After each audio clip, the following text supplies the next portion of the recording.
አሰላሙ አለይኩም ወረህመቱላሂ ወበረካቱሁ። ውድና ተከበራችሁ ወደ ቻናሌ ቤተሰቦች እንዴት ናቸው? እኔ ሰላም ነኝ አልሐምዱሊላህ። በያላችሁበት የአላህ ረህመት እዝነት አይለያችሁ። ወዳችሁ ፈቃዳችሁ ለምትከታተሉኝ እህት ወንድሞች ጀዛኩሙላህ ኸይር። እንግዲህ ወንድማችን ማሻአላህ እንኳን ደስ አላችሁ ማለት ነው። እንደዚህ ሰው ተምሮ ፍሬት ያፈራ ደስ ይላል ማለት ነው። አሁን ሰዓት ላይ ያው ትምህርት የሚጨርሰው በጣም ከባድ ነው። ምክንያቱም ወንዱም ሴቱም በአረብ ሀገር ስለሆነ ከ10 ከመቶ እንደው 10 ሰው እንኳን ቢማር ጥሩ ነበር። ግን አሁን ሁሉም ስደተኛ፣ የገጠር ልጅ አይባል የከተማ ልጅ አይባል ሁሉም ስደተኛ ሆኗልና ማሻአላህ ተባረከ ረህማን በጣም ደስ ይላል። መብሩክ መብሩክ መብሩክ።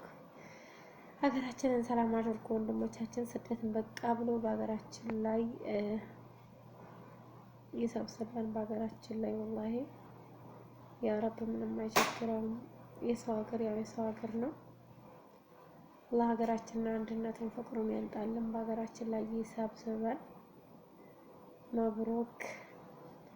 ሰው አስተምሮ እንደዚህ ትልቅ ደረጃ ሲደርስ ደስ ይላል። መመረቁ ብቻ ደግሞ ፋይዳ ያለው ጥሩ ስራ ለኡማው የምትበጁ ያደርጋችሁ። ጥሩ ስራ ደግሞ ይወፍቃችሁ ማለት ነው። ማሻአላህ ደስ ይላል።